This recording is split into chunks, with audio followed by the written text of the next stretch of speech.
Good morning, everyone. My name is Glen Howard. I am the president of the Jamestown Foundation, and we're delighted that you're here with us today. Greetings to everyone in Europe, and greetings to everyone in the United States and our colleagues in Asia. We're delighted to have this event today. It's certainly very timely. The title of our event is The Nord Stream Explosions and Putin's War on European Energy. So make no doubt that Jamestown knows who the culprit was, so we're not shying away from that. So gear up, buckle up, and get ready for an exciting discussion today to discuss all the various angles and dimensions of what happened in the Baltic and how it affects European energy security, because it needs to be discussed. So I will now turn the floor over to our lovely colleague, Miss Margarita Assenova, Senior Fellow at Jamestown. Margarita. Thank you, Glenn. This is really very timely seminar, very timely webinar, and I welcome everyone who is joining us this morning. We have a very rich panel. We'll start with a little presentation that I will do on the environment. These explosions are happening, the environment in Europe in terms of energy prices, and energy crisis. And then we will then we'll hear from Mateusz Kubiak, who is going to talk about the pipeline attacks and the view from Poland. Ben Schmitt, Dr. Benjamin Schmitt, is going to talk about the Russian weaponization of energy in exchange for sanctions relief.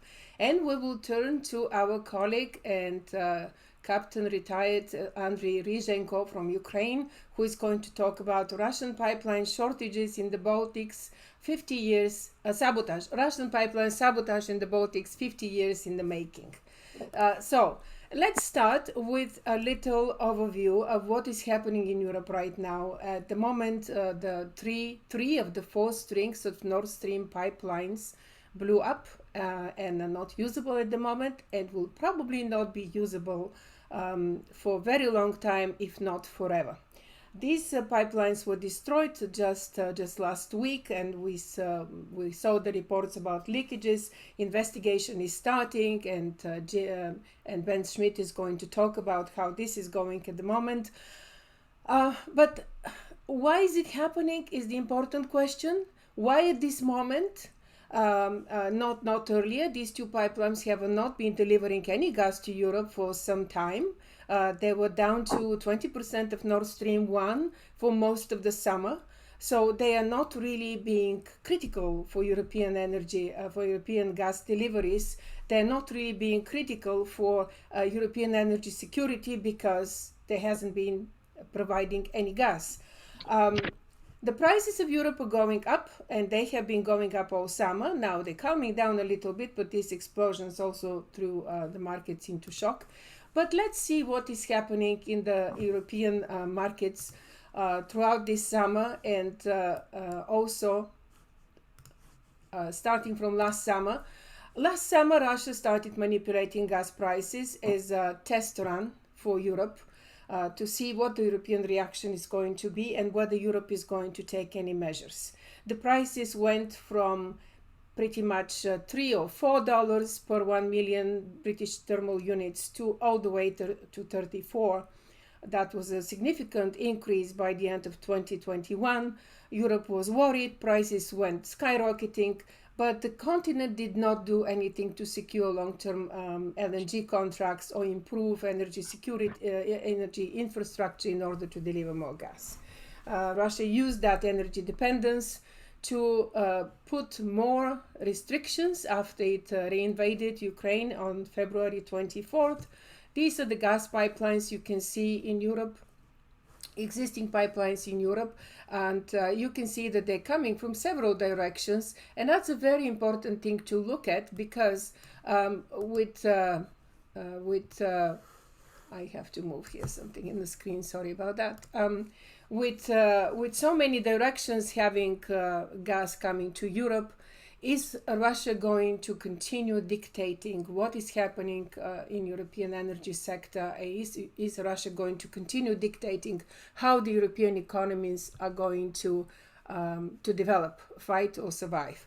We will talk about the Baltic nexus of these pipelines in Mateusz's presentation, but let's look at how much gas Russia has been delivering in the past. You see the highest levels, the dotted dark gray line on top, and the dark red line is what is happening today. Pretty much no gas is coming to the European continent, or very little. At the same time, the LNG supplies are growing very high. They have been. This is pretty much the picture right now. It's from Bruegel, a German energy company that is providing data on every day of energy supplies, and you can see the dark red line is the LNG coming to Europe. Compared to previous years, it's really high. Here is what has happening on the market. The gray line down there is Russia. That little gas is coming, has been coming to Europe, not only now when the Nord Stream pipelines blew up, but also earlier this month. It's just a little bit over what Azerbaijan is providing, and we know that Azerbaijan delivers no more than 10 BCM of gas to European continent at the moment. So Russia is somewhere in the range of about 20 BCM, which is extremely, extremely low.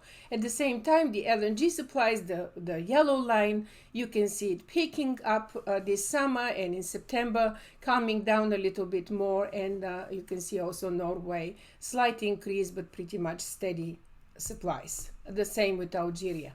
European continent is making significant changes to develop new LNG terminals and to secure more alternative energy supplies to the continent, starting with Germany, with building 5 terminals with pretty large capacity. The largest one is going to be with 20 billion cubic meters a year.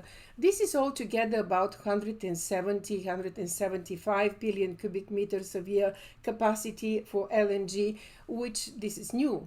Either in construction or projected LNG capacity, which is supposed to replace all Russian gas supplies that have amounted to about 160 BCM in the past, before the pandemic.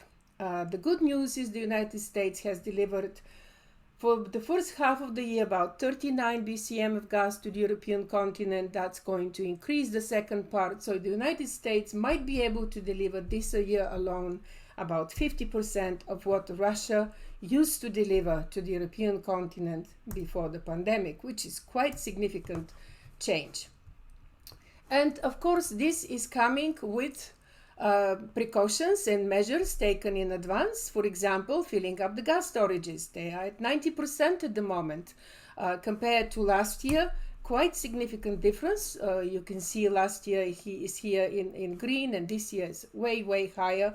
The European companies and governments learned their lesson last year, made sure that they have gas in storage for the winter. This gas only covers about 27% of European gas needs, so we are not going to see enough gas for the winter coming from gas storages. But it's extremely important to have it and to use it, especially if the winter is cold, and especially if gas gets interrupted, gas supplies get interrupted. You can see on this graph the movement of energy prices from about $5.56 in January 2021 to $70 now. This is incredible, more than 10, 11-fold, 12-fold gas difference, which is very difficult on the economy of the European Union. And this is very obvious in the next slide when you see how the euro is going down. It's now in par with the with the dollar. It's at the same level. It's not the lowest that the euro has been low as well in 2001, 2002, but bottom line is this is going to affect inflation, this is going to affect economies, and this is the biggest problem for the European continent now. So at this particular moment, when we see this picture, European continent turning to alternative energy supplies, finding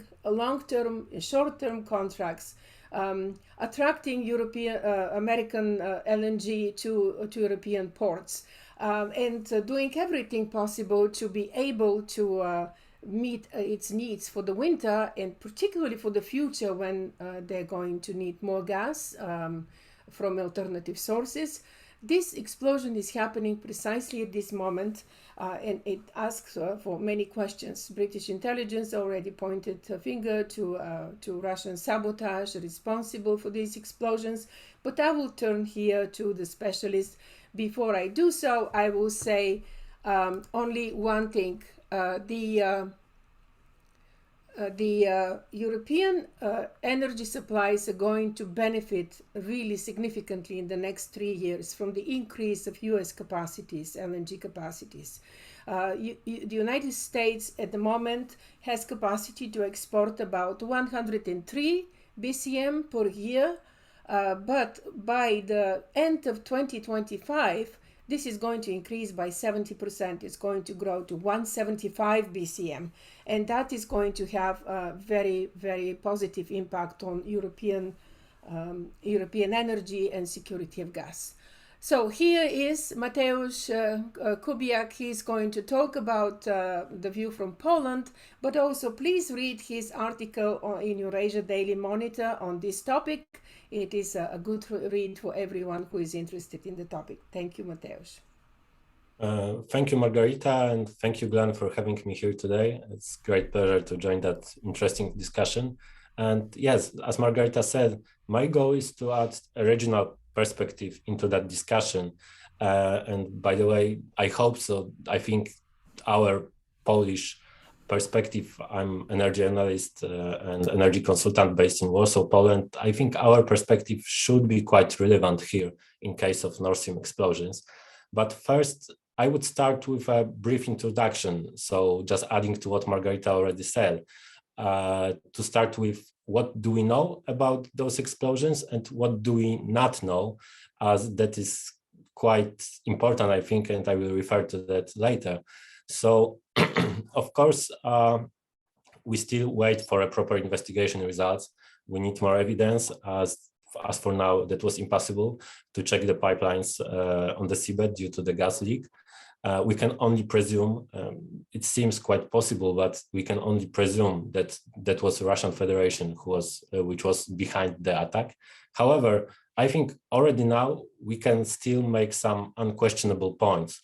So first of all, my belief is we should talk only about act of sabotage. So that's impossible to think that these explosions, these leaks could happen because of the natural factors or some ordinary accident. It's just impossible. And the second point, and I think not less important, as for me, it was not only an attempt to destroy or damage Nord Stream pipelines. It was at the same time, it was an attempt to prove that the perpetrators, whoever they were capable to do so. Just to put it straightforward, I do believe that these explosions were also about manifesting the ability to harm other energy infrastructure in Europe, critical infrastructure. And I do believe so also because I will refer to what Margarita said, that we have to remember that none of these two pipelines was sending gas to Europe at the moment. I mean, Nord Stream 1 was shut off by the Russians a month ago. Nord Stream 2 has never been launched. So we don't see here an immediate direct impact on the gas market that would radically change anything, especially if we take into account there are other pipelines that lead from Russia to Europe that could be used at the moment. They are untouched, they are onshore. We have Yamal pipeline, which is not being used at the moment via Poland. There are spare capacities via Ukraine. So in a hypothetical scenario in which for some reason Gazprom would like to send more gas to Europe, they can do that. So again, Nord Stream explosions don't change anything at all. And as we've seen on the slides before, currently imports of natural gas from Russia are only a small fraction of total combined natural gas imports by Europe, I mean European Union plus United Kingdom. That's my rough estimate, but last week it was about less than 8% only of the total gas imports. And only quite interesting point I read today, September was the very first month in 5 decades for Germany not to import any volume of gas from Russia. So that's completely different situation on the market than compared to what was before the war started. And because of that, these explosions don't have their immediate direct impact. And having this in mind, I think there comes our regional perspective, which is quite relevant. So first, I will start with this. And I think that's not only regional perspective, it's global perspective that was unprecedented. So as far as I know, maybe I'm wrong, please comment on this if you've got better knowledge, but I think that was unprecedented and never happened, that such an attack never happened, to be on the open sea, to be far from shore, and to destroy 2 pipelines in several locations almost simultaneously. That's unprecedented. And it happened in the very special circumstances, as we all know, of how tight is energy and gas market in Europe at the moment. So it brings the level of, it brings fear and uncertainty across the Europe, and especially, I think, across the Baltic Sea littoral states, to the totally different level. And our perception of that fear in Poland is quite special, because we already managed to diversify. We had our diversification strategy started a few years ago, several years ago, and now we rely on LNG imports, and we are connected to Norwegian continental shelf, to Norwegian gas supplies via Baltic pipeline, which was launched only a few days ago. Actually, it's important to take note of this because Baltic Pipe was launched officially on September 27. So that was the very same day that the first reports of Nord Stream explosions came up. And obviously, we see that in Poland because of this coincidence, strange coincidence. We see that situation as a quite direct threat to us, that it could happen also to Baltic Pipe, harming our energy security in Poland. Just to make it clear, Baltic Pipe is crossing Nord Stream 1 and Nord Stream 2, so why not those explosives, if there were some, why not they could explode on the crossing with Baltic Pipe? The threat is obvious. And there is similar thing regarding other countries in Europe. So if I can remember a few or maybe more incidents, security incidents related to energy security during this year. So earlier this year, I remember there were unauthorized drones flying over Swedish nuclear power plants. In the last weeks, there were several intrusions of drones or aircrafts into Norwegian continental shelf airspace. So they were flying above some critical installations, above platforms, about oil gas fields. And only yesterday, thank you, Margarita, for that map. It's extremely useful at the moment. So yesterday, we had very same reports coming from Denmark that there were drones reported flying over Roar gas field that's on the North Sea, but more importantly, it's located in the very same area we've got on the map Europipe 1 and Europipe 2 pipelines. That's more rather near Europipe 1.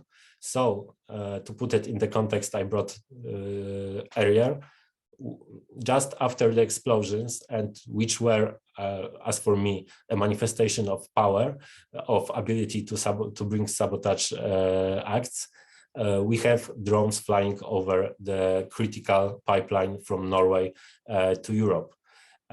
So that's quite obvious threat. And yeah, maybe stick to these Norwegian supplies, because I think that's the crux here. That's the crucial question. So whether any other energy infrastructure in Europe could be might be harmed in the coming months. If we take this hypothetical scenario of damage to Norwegian assets, to Norwegian pipelines, it would be actually, I don't have any hard data and detailed calculations, but it's just obvious it would bring disaster to the European gas market. As we've seen before on the slides, on the charts, Norway is currently biggest single supplier, I mean, by countries, to Europe. It is to deliver as much as 120 billion cubic meters this year. And in the past week, I think Norwegian supplies to Europe, again, Europe means European Union plus Great Britain, those Norwegian supplies were 5 times higher than the Russian ones. And if we focus on those pipelines, Europipe 1 capacity is 18 billion cubic meters per year. Europipe 2, that's 24 billion cubic meters per year. And additionally, if it's harmed, as we can see on the map, it will also make unable the deliveries via Baltic pipe to Poland. And it would really ruin the market, make another price shock and so on. So I think, and coming to the end, to conclusions, I think that's the crucial question here, to think about still hypothetical scenario in which we've got combination of 2 factors. One, which is quite probable and is actually happening right now, that is that Russia will further reduce or totally halt its deliveries to Europe. Of course, that's only a fraction of what it was before the war started, but still it's quite a significant volume. And it's happening. We see Gazprom threatening Naftogaz that it will terminate its obligation on transit deal and will stop transit via Ukraine. So it will just add to the instability. But that's one factor. And the second one, luckily, still hypothetical. And I do personally believe that's still rather not the most possible option. So that's rather improbable. But if we see damage to some of the pipelines to Europe from Norway, or for example, attack on Karsto gas treatment plant in Karsto in Norway, then it will be disaster. So that's the crucial question for the end. And very last point, I think also important, we should not focus only on the coming months and only on the nearest winter. Of course, that's what is the most interesting for us at the moment. We are in that situation, but still we should not lose focus on the next winter, because we will survive this winter. Of course, we will get through this. It will be easier, it will be harder, but Europe will be fine. But it will end this winter with probably historically depleted gas reserves, gas storage level. And then Europe will still have to fight for LNG supplies, which will replace Russian supplies, which are, I think, rather should be expected to be closer to zero next year. And of course, we are building new regasification facilities, and that's a great success story, I think. What are, for example, Germans doing at the moment, how fast they are with their projects, that's impressive, but we still need supplies. And it's longer story. So these gas games, or whatever we will call this, are not only about the coming months, they are about longer perspective. And that's also an important context to this discussion on Nord Stream explosions. So thank you. Thank you very much. Thank you, Mateusz. Okay, I'm going to turn now to Benjamin Schmitt. Dr. Benjamin Schmitt is a known expert on energy. He's worked with the State Department in the Energy Bureau, and he knows very well not only Nord Stream 2, but the entire energy system of Europe. Thank you, Ben, for joining us for this panel. And you have a very interesting presentation here. Why is Russia doing this now, and what is the relation to pressure by Moscow on European capitals and the United States to lift some of the sanctions against Russia? Well, thank you, Margarita, and I was glad to hear Mateusz's comments, and thank you, Glenn, for hosting this, and for the Jamestown Foundation for having a continued interest in this issue set. This is incredibly important, as we've seen throughout this saga since 2015. And in fact, I started at the State Department covering the Nordic Baltic portfolio on August 15th, 2015, and just 2 weeks later, Nord Stream 2 was announced, and I've been following this issue both inside and then outside of government ever since. And the reason I say that, for context, is that basically what we're seeing today is a culmination of many of the worries, concerns, and arguments that have been made by opponents of Nord Stream 2, not just in the United States, but on both sides of the Atlantic for many years. And if we step back to the 2015-2016 timeframe, one of the most high-profile concerns from the outset was the physical and environmental security of the Nord Stream 2 pipeline, but also Nord Stream 1 that predated that, for many years in the Baltic Sea, and the threat that this sort of infrastructure development by the Russian Federation would have on the potential for basically increasing hybrid threats and military aggression and things like this in the Baltic Sea region. So while the biggest geopolitical concerns for Nord Stream 2 were in fact on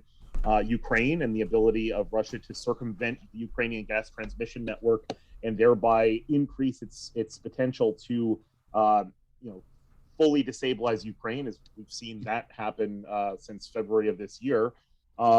It's also notable that it's a concern for Baltic Sea security.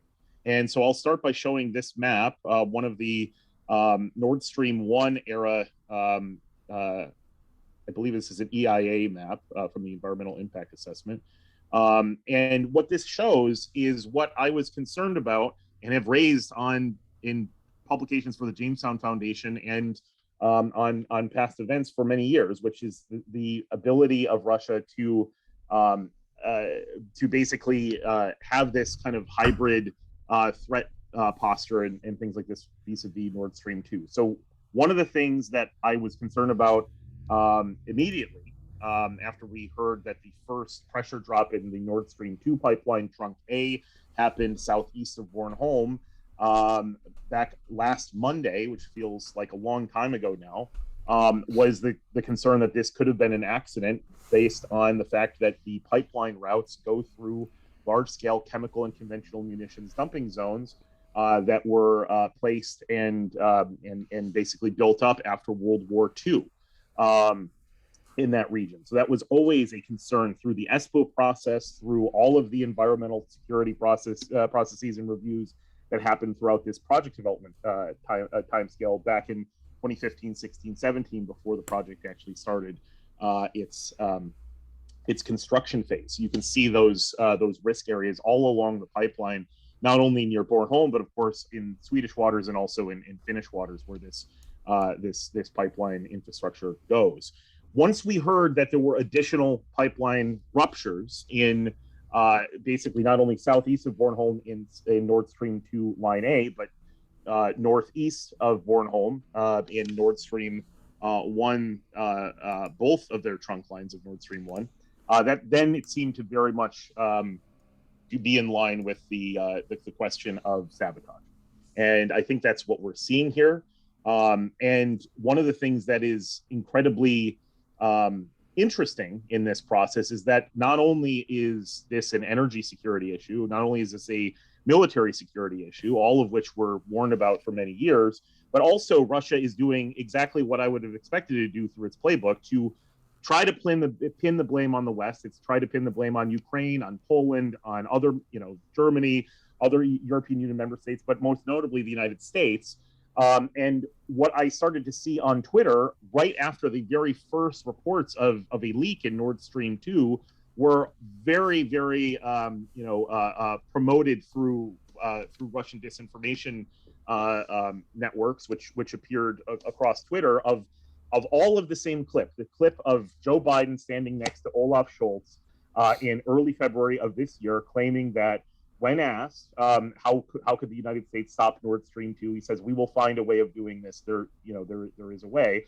But the problem with that is the conclusion that the Russian Federation is trying to push through that narrative and getting it out through the disinformation sphere is to claim that somehow the United States did this, which is totally preposterous for a number of reasons. But just on that exact point, I also know very specifically, because I was on the post-game show, as it were, on Deutsche Welle, reacting to that exact line of questioning that a Deutsche Welle reporter asked the president and asked German Chancellor Scholz. And the questions were, how do you stop Nord Stream 2? And the context was whether or not sanctions, which had been passed on a bipartisan basis through Congress multiple times, and then had actually had a Senate vote where a majority of the Senate voted to have Nord Stream 2 sanctioned as a deterrent for Russia's large-scale invasion that was to come. That was the context, sanctions, not some sort of kinetic actions, not some sort of grand reversal of European energy security policy that the United States has had to help support infrastructure resilience, not only in the sense of building diversification of energy resources and regulatory measures, but also physical infrastructure protection and cyber infrastructure protection. So the fact that we've seen this come out not only through Russian disinformation networks, we've seen a Columbia professor on Bloomberg yesterday claim this, and if you go on Twitter right now, you'll see a lot of amplification of that claim. You've seen obviously Tucker Carlson say this. This is, I mean, this is basically completely out of line with U.S. policy. And frankly, I've started to get questions in interviews about this, and I've been shocked that it even needs to be said. But if it needs to be said, it needs to be said. So, we're talking about the Biden administration, which reached a deal with Germany to waive sanctions on Nord Stream 2, and we're also looking at a Biden administration that was back in July of 2021, and a Biden administration that supported Canada's decision to waive sanctions on Nord Stream 1's turbines over the summer to basically lift Canada's sanctions export controls restrictions on those turbines to keep Nord Stream 1 running. So the idea that somehow that policy action would suddenly be abandoned in favor of a completely out of line kinetic attack is absolutely preposterous. So with all of these things, we can go to what do we think is actually happening. So in terms of the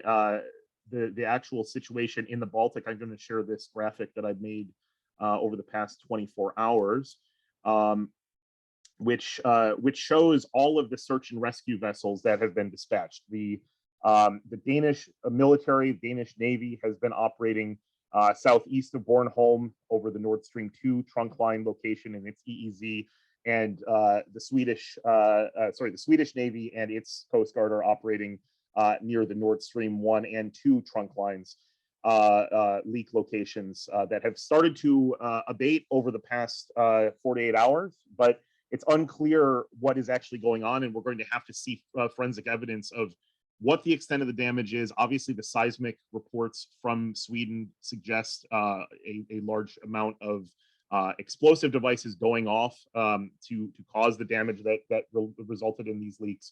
But we will have to see. I would suspect that if the hydrostatic pressure within the pipeline actually has stable, or the pressure in the pipeline has stabilized with the hydrostatic pressure of the water column outside in the sea column, I think that what we're looking at probably is at least a partial flooding of the pipeline, if not extensively, then locally that has gotten to some level of balance with the internal remaining gas pressure, which could lead to a long recovery process if there is an effort by the Russians to actually repair this pipeline. But it also, as Margarita said, could cause permanent damage, depending on the extent of the damage by seawater actually corroding the interior of the pipeline.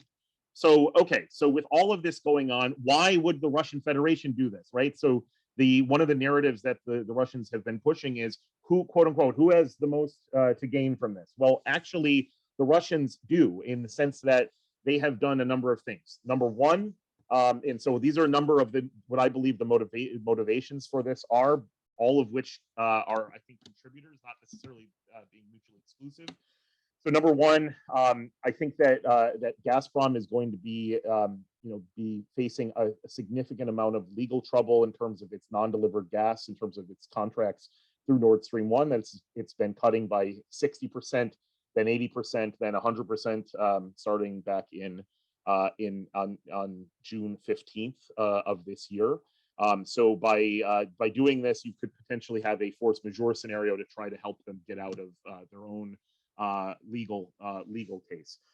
You have the second one, which is that that of the 4 pipeline trunk lines that have that operate in the Nord Stream 1 and 2 project system. So each Nord Stream pipeline consists of actually 2 trunk lines, each with 27.5 BCMA capacity. So Nord Stream 1, trunk line A and B, have been damaged that we've seen in reports. There's leaks going on in the Swedish EEZ. Nord Stream 2, line A, has been damaged in the Danish EEZ and Swedish EEZ, and there are leaks going on there. Leaving Nord Stream 2, trunk line B, which is currently under US sanctions, and which the German government ultimately waived its certification for, being the last possible conduit in that pipeline infrastructure to get gas to Europe. And lo and behold, once again, just like the Siemens turbine situation over the summer, where Russia is trying to push for sanctions relief in order to restore Nord Stream 1 gas, even though the technical assessment was that they didn't actually need these turbines. And if you'd like to see, I have a much more extensive presentation on that I gave in testimony to the Canadian Parliament just 2 weeks ago. You can find on the Canadian Parliament's website. But what we're seeing here is already narratives coming out of the Kremlin that, well, if you only waived sanctions and certified Nord Stream 2, line B, well, at least you could get some gas through that route.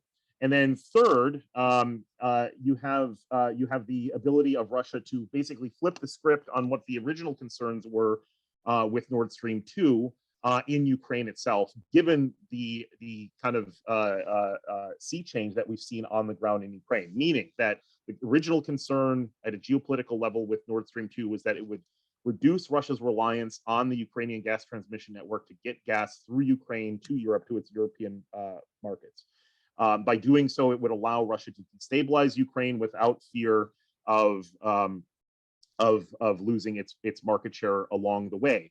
When Nord Stream 2 was then sanctioned and decertified, sanctioned by the US, decertified by Germany, you have the situation where one of the main conduits of gas to Europe remaining after the start of the war, but especially after these attacks on the pipelines, is through the Ukrainian gas transmission network. So this could possibly be a play by the Kremlin to basically message to European partners that there are really just one major route of gas delivery to Europe remaining through Ukraine, and that should you want that gas to continue running, you can place pressure on Kyiv to get to at least a temporary ceasefire to allow for Russia to basically reload and take another run at Ukraine now that they're losing so heavily on the battlefield. So that is a big concern. And of course, we're seeing that go on as well in the continued limiting of alternative routes outside of Ukraine, with Russia, with Gazprom coming out and saying that it's going to suspend maintenance and repair work on the Turk Stream pipeline through the Black Sea last week, in basically the opening phase of the same sort of argument that it was making for Nord Stream 1 over the summer, saying that because of sanctions, they can't do these sort of repairs, they can't do this sort of work, there may be technical issues, suddenly that gas can't flow.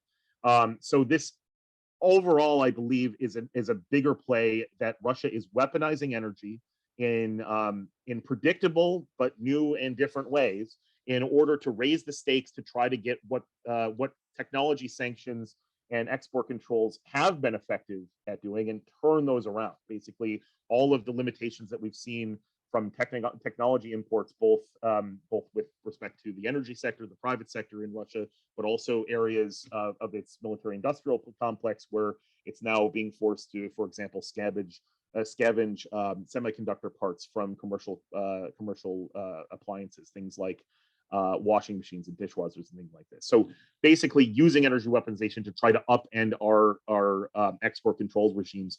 We can't give in. We cannot have another turbine waiver sort of situation like the Canadians did over the summer. And we certainly can't do anything but continue to support Ukraine and build out our sanctions regime, even in light of this incident. So with that, I'll turn it back to Margarita, and thanks everyone for your attention. Thank you.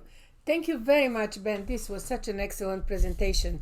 I wonder what is going to happen if Russia really starts reducing supplies through Nord Stream, through Turk Stream 2, because that pipeline has completely different service and different function for the Russian Federation as well. Denying gas to Germany, to Western Europe, is putting pressure on the governments. But if they stop gas through Turk Stream, this is going to deny gas to Putin's last two friends, the regime in Serbia and Orban's government in Hungary.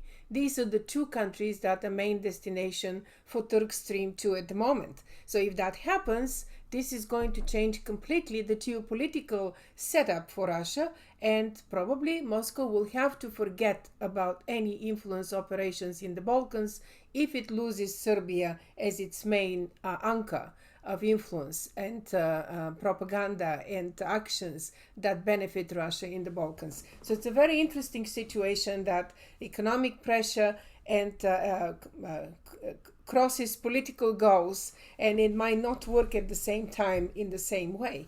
But let's turn now to Andrii Ryzhenko, who is going to talk about the capacity of Russia, the capability of Russia to stage sabotage operations. Because to do what happened in Nord Stream 2 and Nord Stream 1, you need two things: motive and opportunity.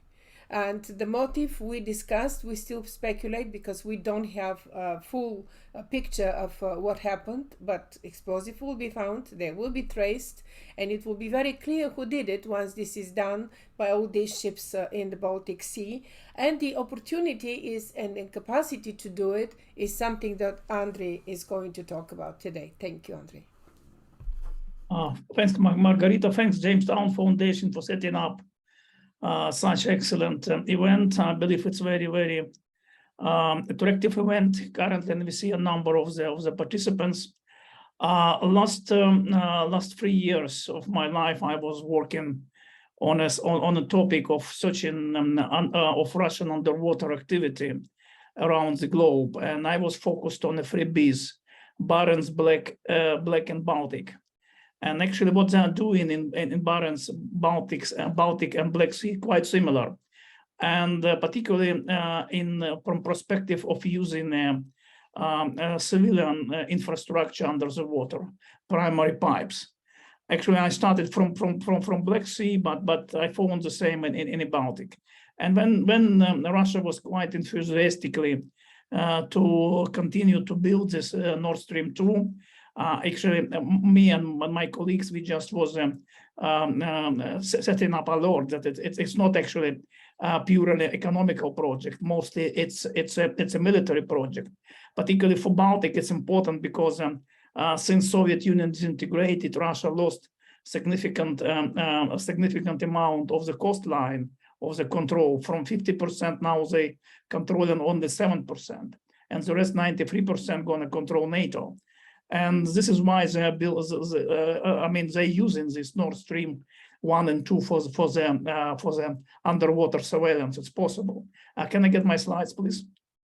And the primary instrument for Russia to do it, it's a GUGI. It's an abbreviation for Russian main underwater department, main underwater research department, which is a part of Ministry of Defense of Russian Federation. It was created 50 years ago in the Soviet Navy. Primary reason was just to mitigate American social system, but later on they developed it purely for sabotage and intelligence in deep waters. Next slide, please. Here you see the primary tasks, capabilities, and facts.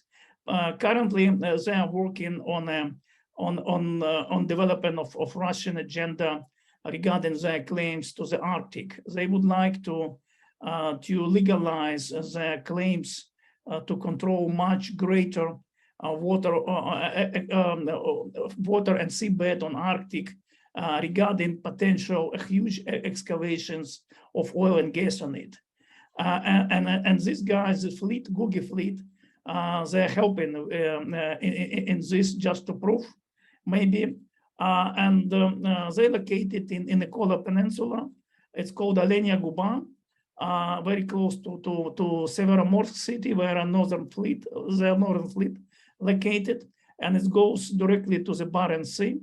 And also important that they are part of Russian global underwater surveillance system called Harmonia, which currently under development, but they're gonna finish it soon.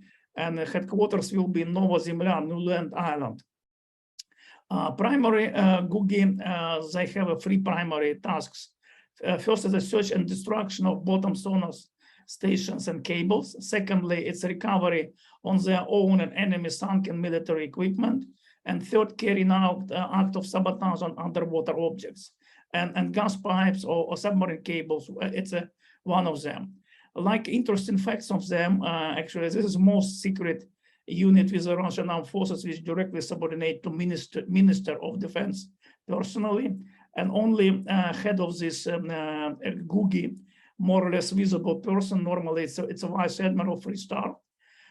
Guys who is working in Googie called hydronauts, and actually this is classified position, but their salary very high. In 2013, it was assessed up to $20,000 per month. And it was even scandal actually in Russia, why so high? But after scandal, it's keeps the same. And they have a very high percentage of men decorated with a 5-point star, which is a hero of Russia. And all of them mostly it's a high-ranking officer, starting from commander, and captains. And crew of these submarines, which you see on the right side, normally it's just mostly it's commanders and captains. And one of them most famous is Losharik. You remember it was accident 3 years ago, and they lost number of these officers. But these big submarines, they have 3 of them carrying smaller one to certain point of ocean, and the smaller one can deep actually to the sea bottom to up to 6 kilometers. And also they have some surface vessels which can also do the same activity using submersibles. Next slide, please. Here you see some kind of example of their latest operations. Yeah, they track an impact on submarine cables, pipelines, other underwater objectives, and they were identified for this activity in Atlantic, in Baltic, Mediterranean, Northern Sea, Barents Sea. It was 15 to 22. Also, they also were identified searching and recovering sensitive equipment from their crashed aircraft, ships, or submarines. At least they were spotted during recovering of the aircraft, which was sunk from Admiral Kuznetsov in the Mediterranean Sea, and they also participated in operation with Argentinian Navy submarine San Juan. And you see number of means which they use to disrupt these objects on a sea bottom. It's like a small sonars. It's like submersibles. It's a submarines, and the small submarines, they also have a nuclear reactor, and they also using animals. Next slide, please. It was a quite a remarkable example of their potential involvement. It was actually last in this year incident in Norway, when actually Norwegian Ocean Observatory, Lofoten, actually they lost 4 kilometers of cable, underwater cable, and it's a quite heavy. It's 9.5 tons, and it just disappeared. And there is no any spots actually of that.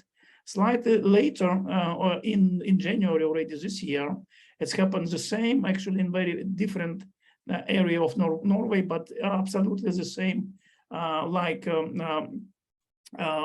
markings actually. Somebody just cut cable and deactivate sonars, which can be used. Normally they use for scientific purposes, but probably Russians were not happy that this sonars actually located on the way of their submarines and ships from Kola Peninsula. And as far as I know, this incident is still under investigation. Next slide. And this is logically bring us to what happened actually just last week. We know about explosion. I know what is interesting actually. Russia conducted quite intensive maneuvers using free search and rescue tanks. You see it on the right side. And these tanks have a submersible, they have a divers, and they spent 4 months actually in area very not far away from where now this is incident. And for sure we know that they have a divers from Google, they have a divers from their special operation forces, and they have a divers from their search and rescue unit as well, and also from anti-sabotage. There are 4 different units which using the divers. Actually, they have a different tasks, but in Russian case, all of them can be used for sabotage as well. And this guy spent 4 months in this area, and nobody knows what they were doing. And now we have this actual explosions, because many of intelligence say it was explosion, and it's still, I would say, and it's still gas going out from a sea bottom. What is motivation for Russia? And from my perspective, first of all, yeah, if they obviously they will not confess that it was explosion. They will say it's like whatever, I mean, sabotage, but they don't know who was doing it, or it was something else. But they can say, okay, it's force majeure, and they don't need to pay a fee for the stopping provide gas to the West.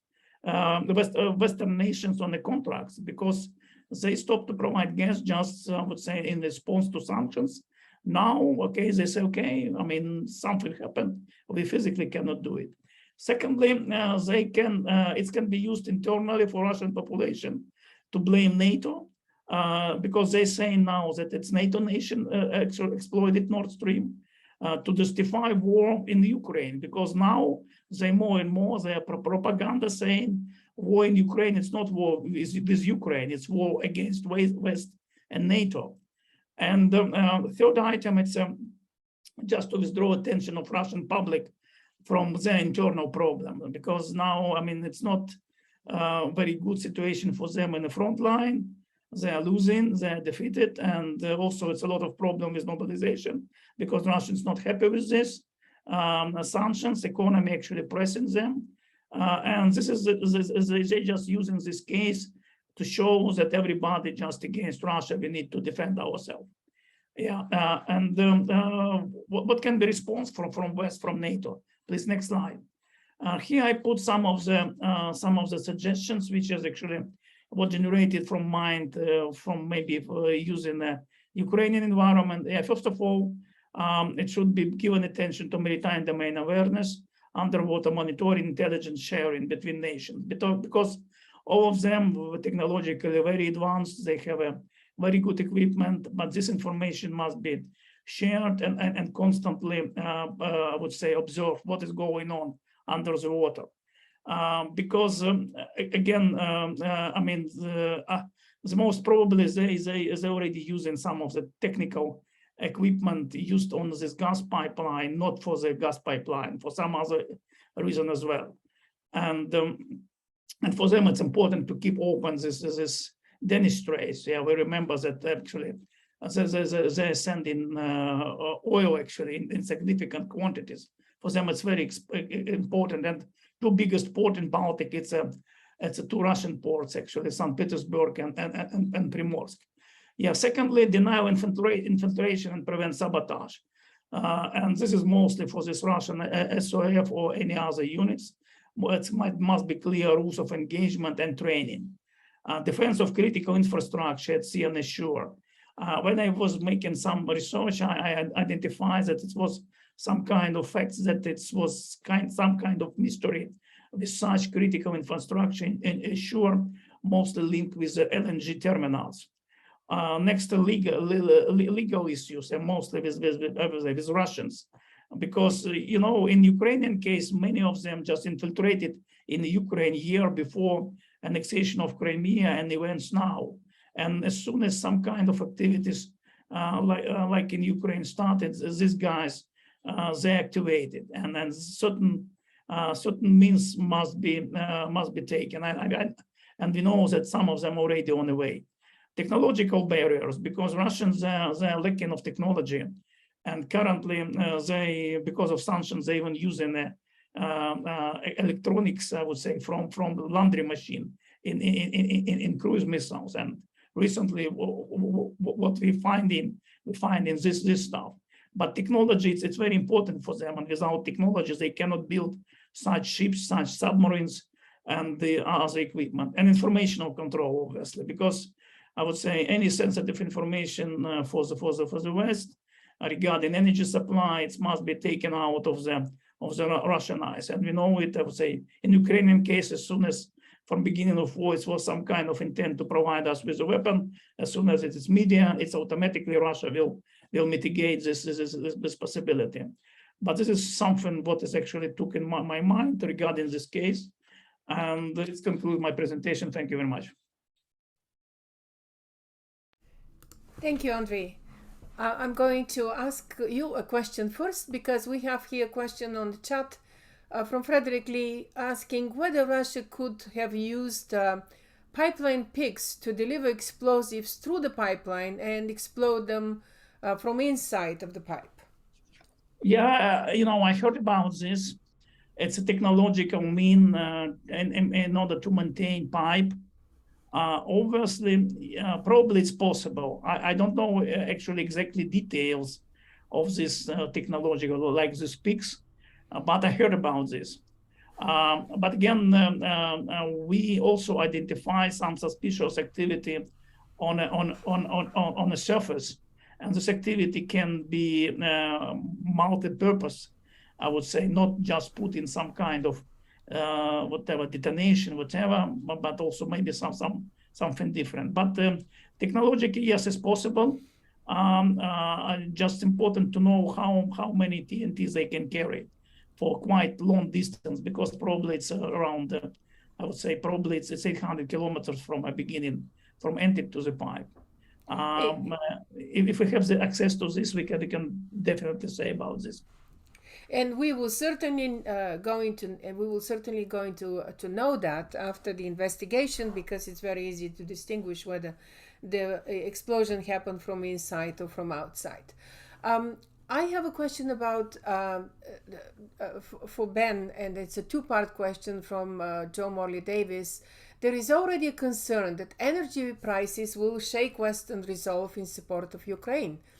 How do we guard against this? Following on from that, would Russian attacks on energy infrastructure lead to greater unity in Europe via a rally effect, or could it lead to a fracture in support for Ukraine? Those are both really great questions and driving questions of policy right now in support of Ukraine. I've often said that, we need to show as Western democracies a wall of strength in supporting Ukraine, even in the face of hybrid threats or overt military threats from the Russian Federation. This act against the Nord Stream infrastructure is no different. I think that the markets did react to this act. It was in some ways a little bit strange, but that's I guess not surprising. Neither Nord Stream 1, which had been delivering gas up until June 15th, and then was cut by 60% for about a month, then by 80% throughout the center of the summer, and then finally at the end of the summer by 100%, wasn't delivering gas at that point. Nord Stream 2, of course, never has delivered gas. And just to be clear for folks, why, if it's just as a reminder, even though these weren't delivering commercial gas volumes, they were full of gas. In the case of Nord Stream 2, the commissioning process had been underway before the project was ultimately fully sanctioned and decertified, and therefore was already filled with what is known as test gas, basically a non-commercial payload of gas in that system, those two trunk lines. And in the Nord Stream 1 case, there would be latent gas left over from the recent use of the pipeline. So so no, there's no direct downstream impact in terms of immediate change in the energy security, or at least security of supply aspect of this. But in terms of perception, it's absolutely massive, and that's why I'm saying the Russian disinformation networks are pushing out as much as possible all sorts of heightened theories that this is somehow a Western attack on Russian energy infrastructure, when that is very, very unlikely to be the case. Certainly not the United States, and obviously trying to deflect from what Russia's own motivation to do this is, which, as we've talked about extensively, is quite large and ranges from everything to get it from getting out of legal trouble to getting sanctions lifted to putting more pressure on Western governments to push Ukraine to get to a ceasefire. I would say that what can we do? Basically more of what's been going on. Central and Eastern Europe for years, since the European Energy Union concept was first pushed by Brussels in 2015, has been doing its homework. It built out the diversification infrastructure. It helped deploy the third energy package to a greater extent. And Western Europe needs to catch up. Germany had resisted this and did not develop any major diversification infrastructure to reduce its dependency on Russian hydrocarbons or energy over the years. And it's now, over the past 6 months or so, been reversing its course by developing floating storage and regasification units at Brunsbüttel and Wilhelmshaven in Germany. There are also commercial proposals to put FSRUs near the Lubmin gas hub in Mecklenburg-Vorpommern, where the Nord Stream 1 and 2 pipeline infrastructure comes on shore. I think that at this point, one of the next steps that needs to happen is basically building out what the German Econ Ministry proposed back in June, which is to expropriate. At that point, they were talking about Nord Stream 2 infrastructure and physically severing it from the rest of the Nord Stream 2 pipeline network and connecting it to floating storage and regasification units so that it can bring in non-Russian LNG and benefit from the fact that unused infrastructure from that project, the Oigal pipeline on shore, could be used to help that. Again, making sure that the EU is looking at areas that have infrastructure already that they can leverage is really important to do this at a wartime level of effort. So I think that basically, it's game over for Nord Stream 1 and 2 from a policy perspective. There's really no way that any Western government can rely on Russian infrastructure like this in the future, and it should really start to pivot away in a massive way, which we're already seeing. And it doesn't have to be U.S. LNG; it can be LNG from other sources around the world. The Russians are notoriously focused on trying to pin motivation for any opposition that the U.S. has had to Russian energy projects on its quote unquote desire to sell LNG. While the bottom line is U.S. sells LNG on the global commercial market, not having the government direct where it goes. So the bottom line is to do this, we need to make sure that we're building all of the infrastructure necessary, doing all of the energy diplomacy necessary to support Europe in getting alternative sources, routes, and fuel types in place as quickly as possible, and most of all, doing this so that there will not be quote unquote Ukraine fatigue in Western governments or Western electorates. And the only country that should have Ukraine fatigue, which I think we're already starting to see to some extent, is the Russian Federation, to relent in its aggression and its criminal onslaught against the Ukrainian people and Ukrainian sovereignty. Thank you. Thank you very much, Ben. One response of the European Union today is that the ambassadors of the European member states have a preliminary agreement to cap Russian oil prices. So this is going to happen for Russia. The prices of oil can go up in the world, but Russian prices are going to be capped. And this is going to deny Russia more money to support its military machine. A question for Mateusz. Does this incident provide a renewed incentive for Poland to pour more resources into strengthening and modernizing its navy? The question is from Matt Chekai.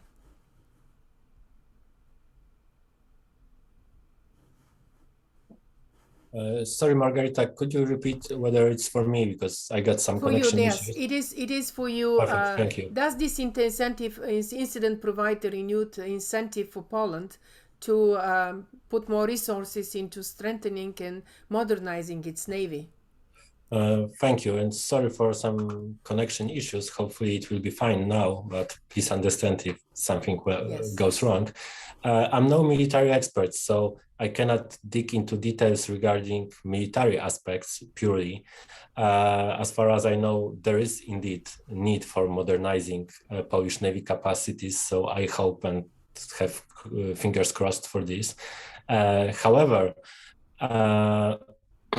I think the crucial point in here is Andrii should probably add to this, but the crucial thing is even Polish Navy will not be enough for protecting the pipelines. These are transnational assets, transnational infrastructure, and it has to be protected in coordination with allies, with other countries, and moreover. Sorry, we lost. We are losing your connection. Yeah, you continue. I will try, but yes, without maybe video. my camera off. Sorry for this. I don't know when I lost connection, but what I wanted to say is, first of all, yes, we need our Navy as Poland modernized.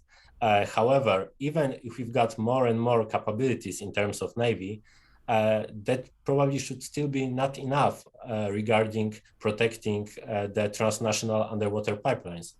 There is a need for coordination with allies, with other countries that the pipeline is going through, and probably Andrii could best add to this. And moreover, we should understand how specific that infrastructure, which is underwater pipeline, is. So that's not so easy that we will bring Navy ships on the water and it will be enough. There are plenty of possible ways that that infrastructure could be sabotaged, and there are probably some very distinguished monitor systems that could be used.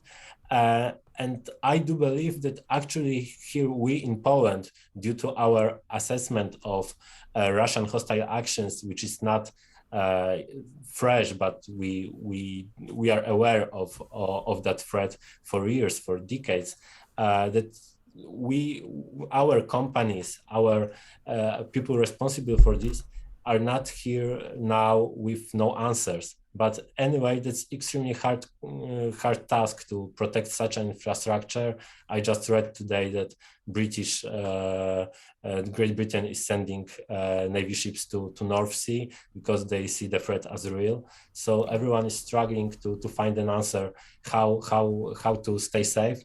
But I'm not sure, but I'm no military expert, whether there is any easy answer to this question. Thank you. There is a question from John Watowitz. The increase of LNG import capability will lead to at least partial convergence of US natural gas prices with European natural gas prices, and this will cause potentially severe economic pressure in the United States. I would like to comment on this. Yes, this is true. If there is more availability of LNG and the demand is lower, of course the price is going to go down.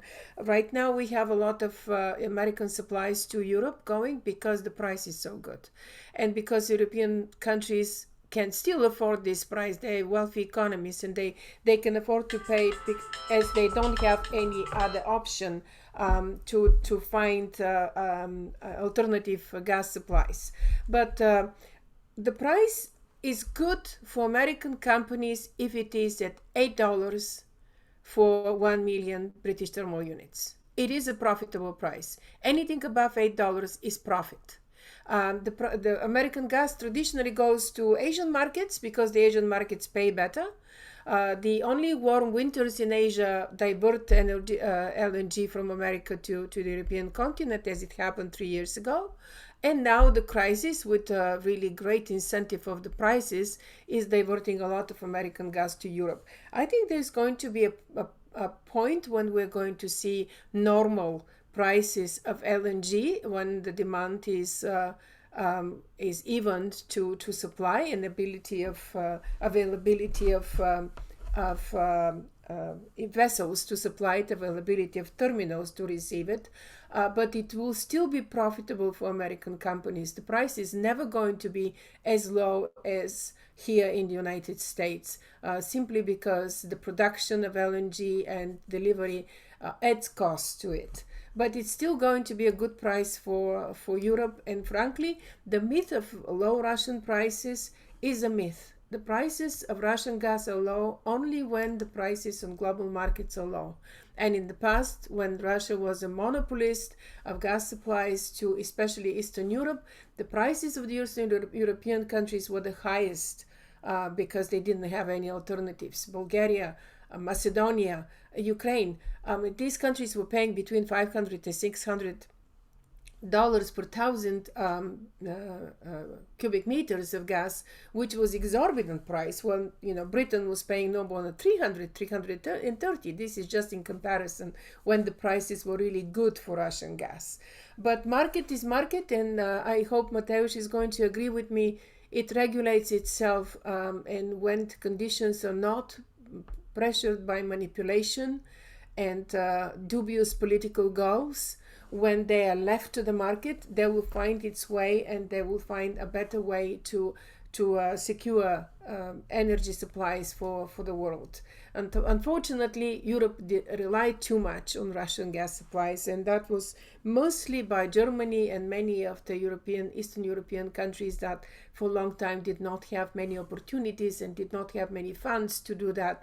On top of that, they were submitted to Russian corruption, strategic corruption, to prevent alternative energy supplies and alternative routes.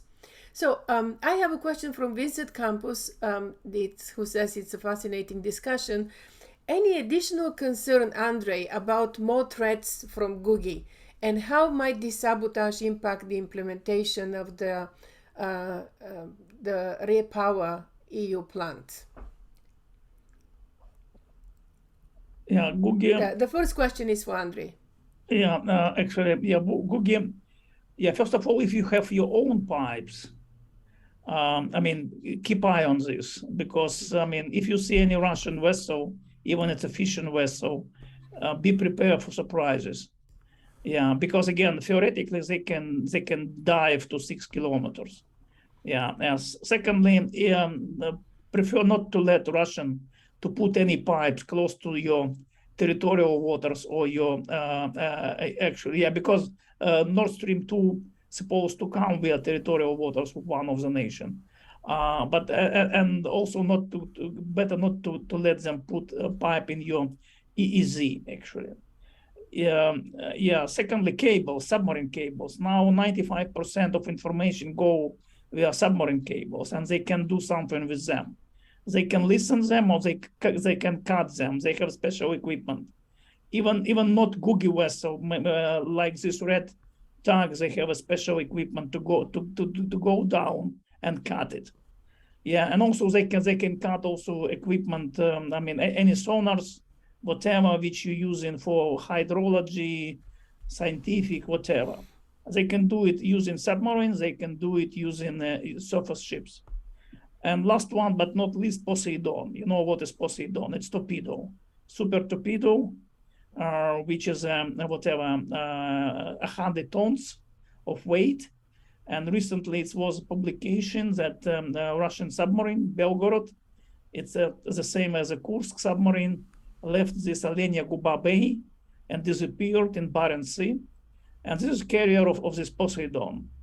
And Poseidon, it was a weapon which was introduced by Putin, but this history of this weapon goes back to the 60s. But idea is that it's huge torpedo, 100 tons, which can go 10,000 kilometers with few megatons warhead and exploit, make tsunami. And this is also what is now under umbrella of the Googie. And they really have a multi-role, and all of them not good, actually. It's good to know. But particularly, I would say for economy, it's the cables and pipes. Please be aware about this possibility. Yeah, thank you, Andrii. Ben, I have a question here for you. When you worked at the State Department, was the Pentagon and the U.S. Navy examining the threat to Baltic pipelines from underwater, from the point of underwater security? Well, all I'll say is that this is a concern, the concern that Russia could do something of this nature, either from a military or intelligence standpoint, a concern that was raised by officials for many years. I know that the State Department in the press in 2018, in particular, said that they were concerned about the ability of Russia to use the deployment of infrastructure like Nord Stream 2 for military intelligence purposes. And so these are certainly concerns that have been raised, I know, throughout Central and Eastern Europe. I know they've been raised in the US. And again, we're seeing that come to fruition. I guess I would kick this as a question over to Andrii. What do you think of the discussion that's been taking place on not only could this have happened in real time, but could this have been, some sort of pre-placed equipment that was then used? Yes, it can be pre-placed equipment very easy, and now technology allows to do it. Again, they can pre-place any type of equipment for on a depth of 6 kilometers. In fact, it was interesting story in Sevastopol, and from where I myself, when they leased Crimea for 20 years in Ukraine, they even pre-placed a spy sonar in our territorial sea on entry to Sevastopol Bay. And very accidentally we identified. You see, now obviously pre-place probably it's a simplest option, I would say, just to put this sleeping whatever danger and activate it in case of necessity. It was Soviet tactics. I mean, just alongside of the approach to the coast, it was mines, sleeping mines. If war started, actually they're supposed to be activated, and it can be done by certain detonation with intervals. But again, to replace anything, it's very easy, I would say, to do nowadays, and very easy to command and control it and take information from these devices. It's probably simplest story. I will just add one piece of historical knowledge here, which is that in the Nord Stream 1 development plan, the idea originally was to build by Nord Stream AG, the Gazprom majority-owned company, to build an offshore compressor station directly near the Swedish island of Gotland in the Swedish EEZ. That was blocked by Swedish security officials for exactly these concerns. The idea that you could have the Russians use this for the placement of military or intelligence equipment, or to basically claim in this sort of hybrid threat scenario that they needed to come and defend this infrastructure. So it's been on both sides of the Atlantic that there's been public concerns raised about this potential. I will also say that even further back in history, in 2007, when Nord Stream 1 was not even known as Nord Stream 1 yet, it was known as the North European Gas Pipeline.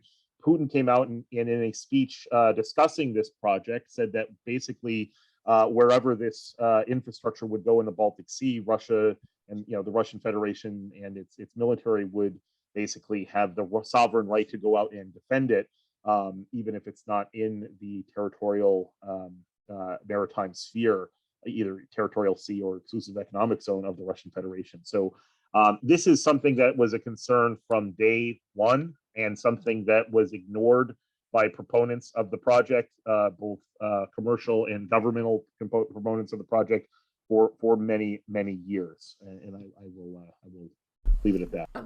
I have a quick question for you, Ben. What is your calculation? What would have been the penalty that Gazprom was supposed to pay if it's taken to court for not delivering gas on contracts? By the way, it can still be taken to court because the explosions happened on 26th of September, but Russia has not been delivering gas for much longer and has reduced capacity of Nord Stream 2 most of the summer to 20%.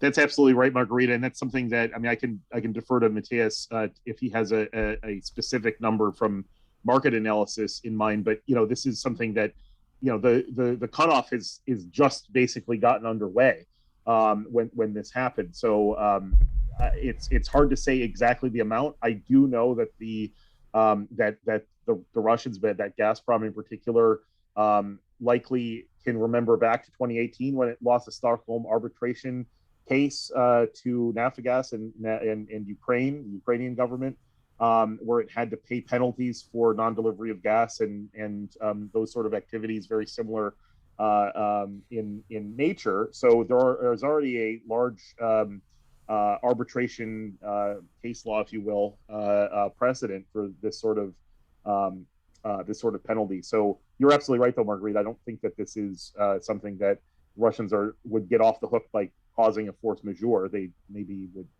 get off the hook for further non-delivery. But Mateusz, you have a number? Yeah, if I may add to this, I don't have numbers, but I totally agree with you, and I think it's crucial to stress that it's all about contractual, the specific clauses in the contracts. So we don't know how they are constructed. Of course, there is a question of force majeure and how Russians should defend themselves, that they had the right to stop supplies because of the turbine, because of the oil spills in the Portovaya compressor station, and so on. However, I think 2 points here. First, we see now that Naftogaz is going to arbitration with Gazprom, and Gazprom is just not respecting that plea and is threatening with sanctions towards Naftogaz, effectively threatening of cutting the whole transit through Ukraine. So I would not expect that anyone in Russia would now respect arbitrations. And the second point, I would point to this, that we have to remember that Nord Stream 1 was not owned fully by the Russians. Yes. So there is also a question of responsibility in terms of other investors. There is an asset which was lost or damaged, and the perpetrator should pay for this. But again, I don't think that we should see any effective arbitration towards Russia in the nearest future. Yes, I also don't see Russia returning to the market, European market, with the position that it had. One, because the European market is moving on and moving to a different direction, finding alternative supplies, and that market is going to self-regulate itself once demand and supply are regulated, even or normalized, stabilized.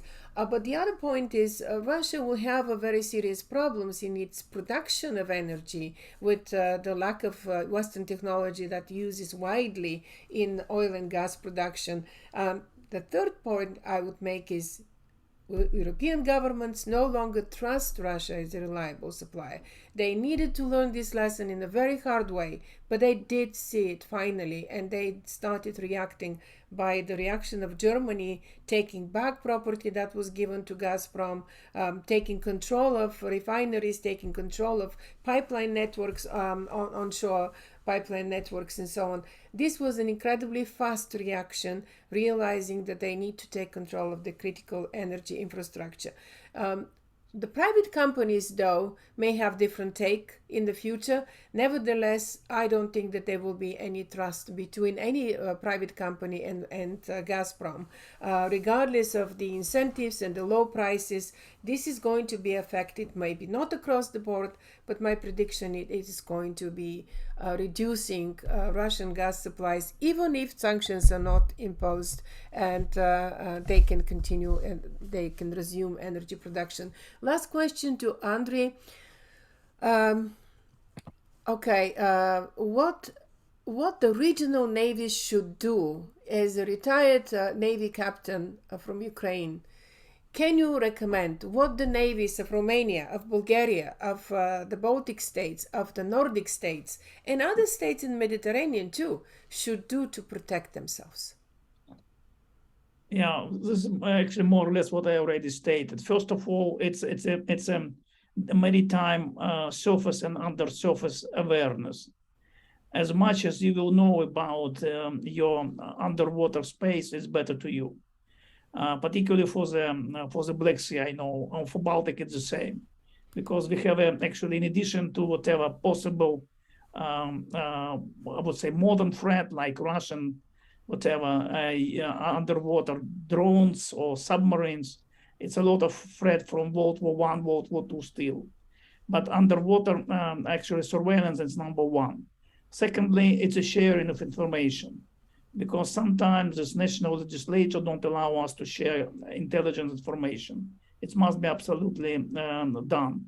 In particular, because some of nations, for NATO members, it's easier, because it's some kind of agreement. If nation outside of NATO, it's maybe a little bit harder. I would say in Black Sea, it's two nations like Georgia and the Ukraine, we are outside. But sharing of information, it's very important. Secondly, I would say it's what is NATO called sea control. For sea control, obviously, classic, it's a ships, but I would say we probably use more and more drones, surface and underwater. Now technologies went so much in advance that we can build drones for much cheaper than ships, and they can implement much greater amount of the work than actually ships. And they must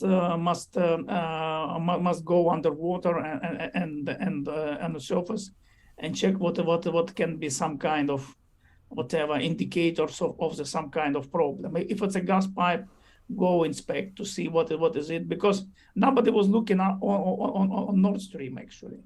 Even it's very close to the coastline of two NATO nations, and I'm not sure whether this was inspected or not, but just take a look what has happened. Because I would say I cannot recommend any conventional stuff. I would say like rockets, artillery, torpedoes. It's a little bit, I would say, outside. But it's better to be proactive rather than reactive, to identify threat and after just to take measures. Because mostly threat coming from means which is not normally military.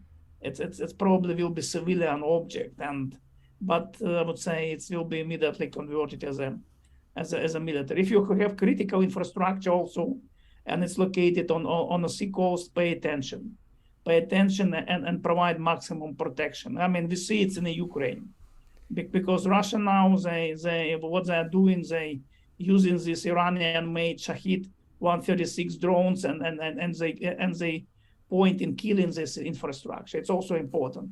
If you have like a water dam, whatever, any channels, any bridges, it's also can be. These guys can do it actually, and if it's a broken, it can be a problem.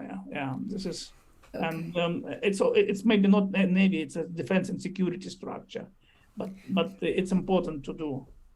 Thank you very much. I have more questions here related to whether high energy prices in Europe are going to lead to high energy prices in the United States, and but I will leave this to the energy expert, to Mateusz, if he can comment whether this is going to be the case. In the past, even though energy prices in Europe have been always higher, the prices in the United States have always stayed more or less at the same level, because they're not really affected by the prices in Europe. But when more gas is exported overseas, that is going to lead to the availability of gas being lower in the United States. And there is a policy decision by the Biden administration. Vincent Campos is asking us what we think about this recent policy decision to reduce U.S. LNG exports. Is it because we don't want in the United States more gas to go out than we can afford, and the price would go up as a result? What do you think, Mateusz? And Ben, I'll ask you the same question too. Yes, I would pass the question regarding the US policy and US market to Ben. What I can tell is our European perspective. And yes, it will be the case that we'll need more and more LNG. and we should think about that case globally. It's not only about making even the supply of the US producers and our demand here in Europe. We have to take into account really a big number of different factors, like demand in the coming years in Asia, like bringing online new upstream facilities in the Middle East, in Africa. There are a lot of really promising or really developed projects, and it's all about when more LNG supply will come to the market. Moreover, it's not only about LNG, it's also about the pace of development of new pipeline projects here in Europe and connecting us to our neighbors. So there are discussions about expansion of gas capacities from Azerbaijan. There is discussion about new pipeline projects via Mediterranean Sea. So there's also still a potential. But I cannot tell you how our demand will affect prices in the United States. However, for sure, you have to take into account that our demand will be high. And as I pointed out at the end of my speech earlier, next winter, not this one, but next winter will be even more challenging. And the next season will be the time of really even higher demand for LNG in Europe and starting using this new infrastructure, which is to come online in the coming months. Thank you, Mateusz. The truth is that the prices of gas in the United States went down during the pandemic because the demand went down. Ben, what do you think about this policy by the Biden administration to reduce U.S. LNG exports? I think that we need to make sure that what we're doing is supporting Europe in the short term in terms of trying to help through energy diplomacy more than anything else, find and secure natural gas swaps so that there's non-Russian natural gas getting into the European system, whether that is going directly into storages or later this year during the actual heating season, whether it's going more or less directly into the energy network itself. Either of those are fine, but the bottom line is we need to be making sure that especially democracies that have the ability to export energy to support European resiliency in the face of Russian energy weaponization, so that so that those countries can continue to be stalwart supporters of Ukraine, so that Ukraine can ultimately be victorious and fully remove the Russian Federation from its full extent of its territorial integrity and sovereignty, including Crimea, including Donbass, etc. But the only way to do that is to make sure that our European partners and allies are as resilient energy-wise as possible. So yes, making sure that we and other democracies like Canada, for example, that was another thing that came up at that testimony, that Canada has a tremendous LNG export potential that is being underutilized right now by a lack of infrastructure on Canada's east coast and underutilization potentially of the St. Lawrence Seaway. So there are a lot of areas that that natural gas can get onto the market, but also deploying renewables, right? We're talking about this next several weeks into the winter period where that proliferation of large scale renewable infrastructure is simply not going to be fast enough, unfortunately, to have a direct impact on this direct contingency. But as Mateusz said, we're looking at this into the coming years as well. So the U.S. should be supporting Europe to the greatest extent possible to build out renewable energy networks and storages to the greatest extent possible, so that especially not just this year, but in future seasons throughout this decade, Europe is less and less dependent overall, period, on authoritarian energy influence, whether it be from the Russian Federation, while also decarbonizing. So all of these things are good things for Europe's energy security ultimately, and really what we need to see to both push back on authoritarian influence globally and the climate crisis globally. So big questions, big issues that need to be solved that can all be done, really starting today and need to be Thank as fast as possible. Thank you, Ben. This was a very, very needed answer. The Russia's war against Ukraine has caused a lot of setbacks in the policy, in the efforts of the European countries to build renewable energy in a larger aspects, in a larger quantities. It is going to affect economic development. It is going to probably lead to recession. This is also a setback for renewable energy development, but this should be a priority, and I believe it will be. I believe the setback is temporary, although Germany is returning to some coal usage. Poland will continue trying to get out of the excessive usage of coal, and other countries will follow suit as long as Europe is united and there is one goal and it's followed by all governments. I would like to close this discussion today. It was absolutely fascinating. We went over time. Thank you very much. Thank you, Mateusz. Thank you, Andrii. Thank you, Ben. Thank you, Jamestown, for organizing such a wonderful discussion. We have posted the link to the Canadian Parliament hearing on Nord Stream 1 Siemens turbine on the chat for everyone. Please copy it for yourself. You can find it at that link. If not, email us. We're going to send you the link by email. The other thing I wanted to say, this video recording is going to be available as well as transcript of this conversation. Thank you again and have a good day. Thank you, Margarita.